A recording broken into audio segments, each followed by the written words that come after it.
欢迎来到新兴消息频道，请订阅频道，所以大家不要错过当天最热门的新闻。我们今天的时事通讯包括以下内容：郑业成谭松韵合作为何成遗憾？郑业成与谭松韵主演的《蜀锦人家》似乎一开始就注定要成为一场让人唏嘘的合作。明明两位演员各自的演技都曾赢得过不少掌声，但这次的组合却像一场无声的实验，最终只能留下一地遗憾。观众的热情仿佛被故事的平庸打消殆尽，而网络上关于演员与角色不匹配的讨论也成为该剧最大的声音。谭松韵一向以甜美灵动的形象著称，谁能忘记《最好的我们》中那个活泼又带点倔强的耿耿，或者《锦衣之下》中古灵精怪的袁今夏？这些角色不仅带来了他演艺事业的高光时刻，更奠定了他清新自然的演技标签。然而，这次的《蜀锦人家》中，他饰演的17岁少女季英英，却让观众产生了巨大的割裂感。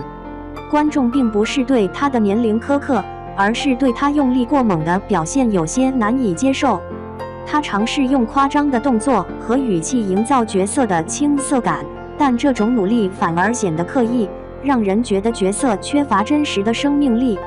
郑业成的处境同样让人唏嘘，他的演技从来不是问题。无论是《3000鸦杀》中那个深情又狡黠的傅九云，还是《祝青豪》里冷峻却内心柔软的陈燕，他总能通过细腻的眼神和自然的肢体语言，赋予角色令人信服的情感深度。然而，在《蜀锦人家》中，他饰演的男主被过度模板化深情归深情，却像是复制粘贴出来的古装深情男主标配。剧本对角色的情感弧光几乎没有任何打磨，而女主的用力过度更是让她的深情无处安放。这样的人物设定，即便是郑业成也无能为力。观众对《蜀锦人家》的失望，很大程度上是因为剧本的问题。这部剧的剧情依旧停留在老套的家庭纷争与爱情挣扎之中，缺乏任何能够让观众感到新鲜的亮点。人物之间的情感关系进展生硬，就像一颗颗按顺序排好的棋子，而非真正鲜活的人物。更重要的是，男女主之间几乎没有任何情感碰撞的火花。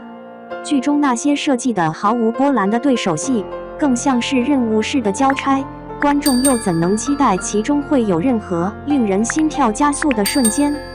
其实，这并不是郑业成第一次因为搭档和剧本问题被推上风口浪尖。还记得《3000鸦杀》中女主角从蒋依依换成赵露思的戏剧性变动吗？原本观众期待的细腻情感，因这种临场换人被削弱了大半。《祝青好》中的搭档张芷溪虽然演技并不差，但始终没有办法与郑业成形成一种自然的化学反应。一次次在剧本和搭档之间的岔口气，让人不禁感慨，郑业成是不是太缺少好运气了？而谭松韵这次的表现，也引发了他职业生涯的新思考。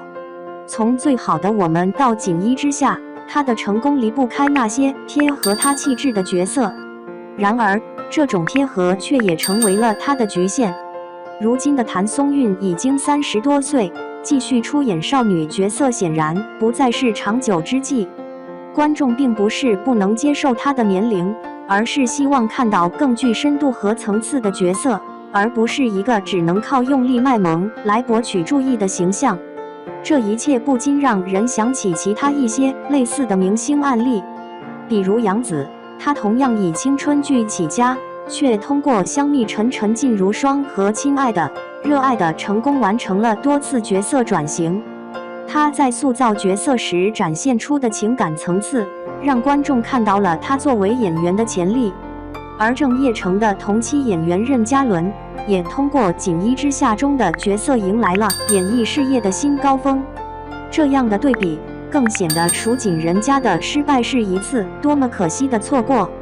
蜀锦人家》并非毫无优点，剧组对传统文化元素的用心还是值得称赞的。剧中关于蜀锦制作工艺的展现，某种程度上填补了国产剧在文化展示上的空白。可是，仅仅依靠传统工艺的亮点，并不足以撑起整部剧的叙事张力。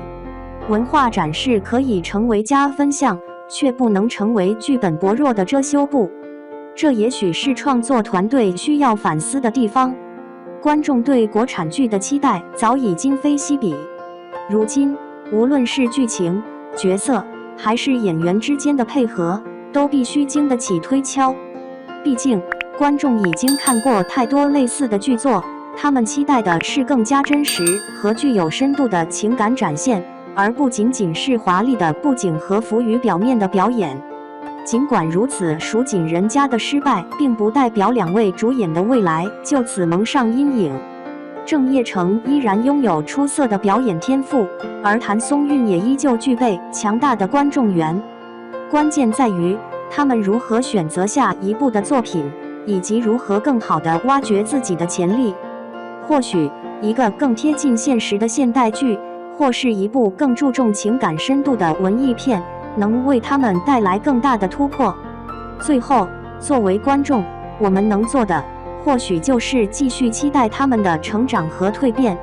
娱乐圈从来没有什么永远的巅峰或永远的低谷，它更像是一场马拉松，而非100米冲刺。